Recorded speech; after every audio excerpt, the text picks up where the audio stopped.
45-year-old rock star points a microphone directly at my 15-year-old face, while 10,000 screaming fans stare at my bare shoulders. Risk crippling lawsuits and vicious fan harassment to expose a beloved celebrity, or stay silent and let a predator walk free?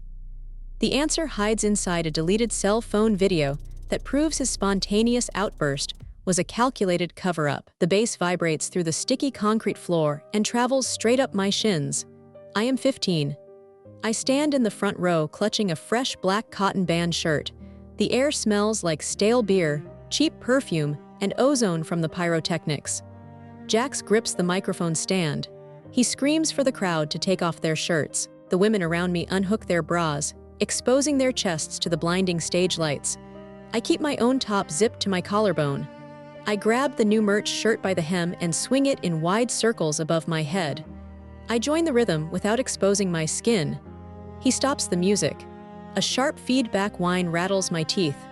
Jax lowers his microphone and squints into the spotlight. He points a leather-clad finger directly at my face. 10,000 pairs of eyes snap toward me. The deafening roar shifts to a confused murmur. Jax tells me to put the merchandise shirt down. He demands I remove my actual top. I freeze. My fingers lock around the cotton fabric. I shake my head. He leans over the stage monitor, his voice booming through the massive line array speakers. He calls me a prude. He tells the entire arena I am ruining the show. Heat burns my cheeks. The strangers surrounding me begin to boo, shoving my shoulders. I shrink into the barricade, the cold metal railing digging hard into my ribs. And before you say anything, yes, I tried to hide it. I sprint to the bathroom. I scrub my face with rough brown paper towels until my skin turns raw and red. I walk out to the parking lot and smile for my parents.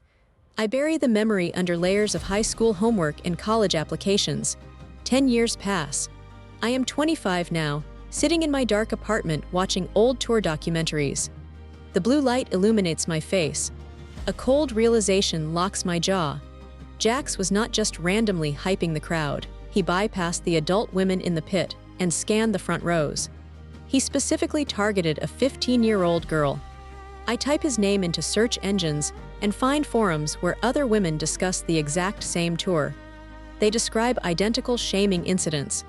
The media brushes it off as harmless antics, but the comments sections tell a different story. Thousands of fans defend him, calling victims liars seeking clout.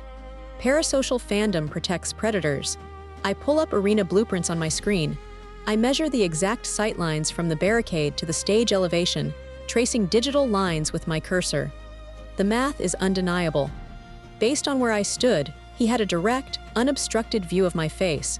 He saw the braces on my teeth. He saw the childish roundness of my cheeks. He punished me for not exposing myself anyway. He knew the whole time. I start digging for fan-shot cell phone videos from that specific night. Every clip of that exact moment returns a 404 error. Band security scrubbed the footage immediately after the concert. His spontaneous outburst was a calculated cover-up. I draft a long post detailing the incident and upload it to a private survivor forum. Women validate my memory, sharing their own stories from the same tour. Then my email inbox pings. A legal firm representing Jax sends a cease and desist letter. The thick envelope sits on my welcome mat. I tear it open in my hallway. They threaten to ruin my life if I publish his name. They list my home address. The typed words blur together as my vision narrows to the bold signatures. The thick paper feels heavy in my hands. I stare at the ink. He still holds immense power and will crush anyone who speaks out without hard proof. I need concrete video evidence.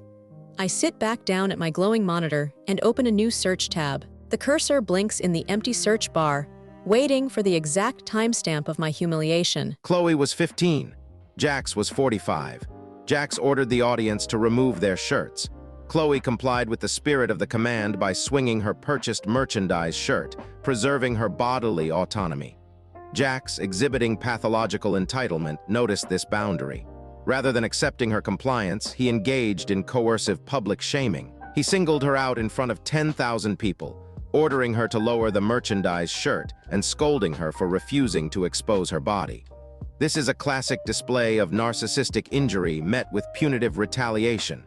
Jax weaponized the crowd dynamics to enforce compliance and punish her autonomy. As the events indicate, Jax had a clear vantage point and would have recognized Chloe as a young girl, yet he proceeded to publicly humiliate her. This behavior demonstrates a predatory exploitation of a power imbalance. By turning 10,000 spectators into unwitting accomplices, Jax created a panopticon of humiliation. He used the collective gaze to fracture Chloe's psychological defenses, forcing her into a state of profound shame that drove her to repress the memory. This pattern of isolating a vulnerable target within a massive group ensures the victim bears the entirety of the psychological fallout, while the abuser maintains plausible deniability.